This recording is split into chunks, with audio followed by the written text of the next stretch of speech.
హైడ్రాతో సమన్వయం చేసుకునే విధంగా ఒక కార్యాచరణ కూడా ఇప్పటికే రూపొందించారు.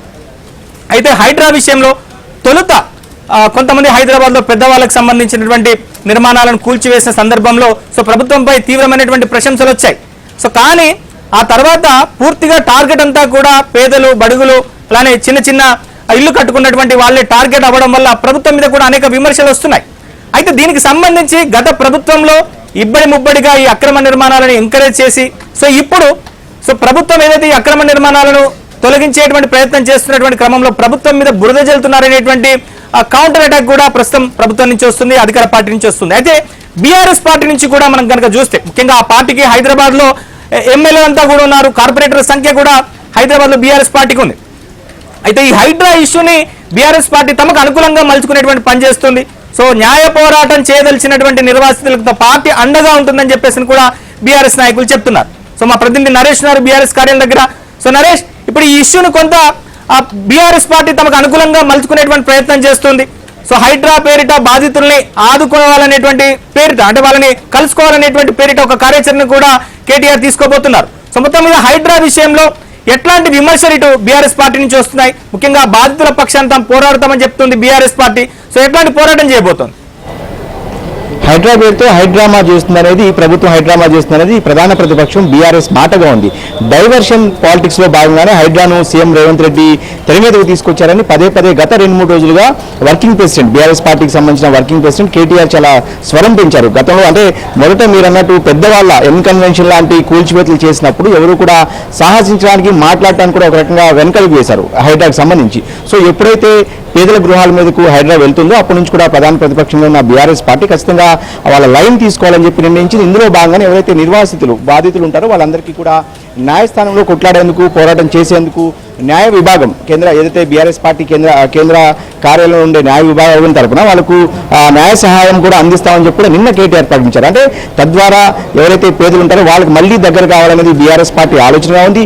అసెంబ్లీ ఎన్నికల్లో అధికారాన్ని కోల్పోవడం, ఆ తర్వాత పార్లమెంట్ ఎన్నికల్లో కనీసం ఒక్క ఎంపీ స్థానాన్ని కూడా బీఆర్ఎస్ పార్టీ గెలుచుకోలేదు. కానీ గత 4 సంవత్సరాల క్రితం జరిగిన జిహెచ్ఎంసీ ఎన్నికలు కావచ్చు, తాజాగా గత ఏడాది జరిగిన అసెంబ్లీ ఎన్నికల్లో ఒక రకంగా జిహెచ్ఎంసీలో బీఆర్ఎస్ పార్టీ స్వీప్ చేసింది. తన పట్టును మళ్ళీ నిలుపుకోవాలంటే హైదరాబాద్ ఖచ్చితంగా వాళ్ళ తరఫున పోరాటం చేయాలని చెప్పేసి బీఆర్ఎస్ పార్టీ ఒక నిర్ణయానికి వచ్చింది. దాదాపుగా ఇందులో భాగంగానే క్షేత్రస్థాయి పర్యటనకు వెళ్ళిపోతుంది.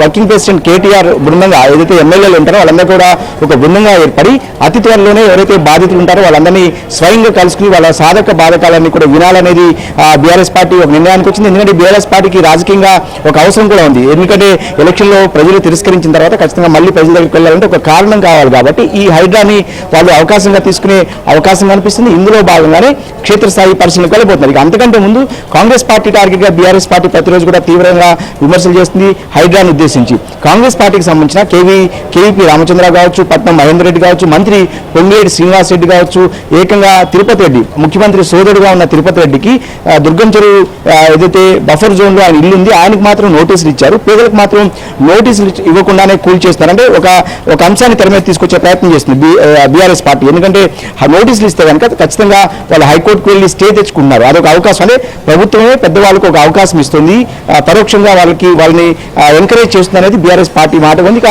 పేదల విషయానికి వస్తే చెప్పా చేయకుండా తెల్లవారుజాము కావచ్చు, ముఖ్యంగా శని ఆదివారాల్లో కోల్చడం ద్వారా న్యాయస్థానాన్ని కూడా రాష్ట్ర ప్రభుత్వం తప్పుదారి పట్టిస్తుంది అనేది కేటీఆర్ మాటగా ఉంది. ఎందుకంటే శని ఆదివారాల్లో సహజంగానే హైకోర్టుకి సెలవు ఉంటాయి కాబట్టి ఆ రోజుల్లో ఏకంగా కొట్టేస్తూ ఉంటే ఎవరు కూడా కోర్టుకు వెళ్ళే ప్రయత్నం చేయరు కాబట్టి ఆ అవకాశం కూడా పేదలకు ఇవ్వట్లేదు. కానీ పెద్దవాళ్ళకి మాత్రం మొదట నోటీసులు ఇచ్చి వాళ్ళే కోర్టుకు వెళ్ళి స్టేలు తెచ్చుకునే విధంగా ఎంకరేజ్ చేస్తుందనేది బీఆర్ఎస్ పార్టీ మాటగా ఉంది. ఈ అంశాన్ని ప్రజల్లోకి వెళ్ళి ప్రజలకు వివరించడం ద్వారా కొంత ప్రభుత్వానికి వ్యతిరేకంగా పేదలను సమీకరించాలని బీఆర్ఎస్ పార్టీ ఆలోచన ఉంది. ఇప్పటివరకు ప్రధాన ప్రతిపక్ష నాయకుడుగా ఉన్న కేసీఆర్ దీని మీద ఎక్కడ కూడా స్పందించలేదు.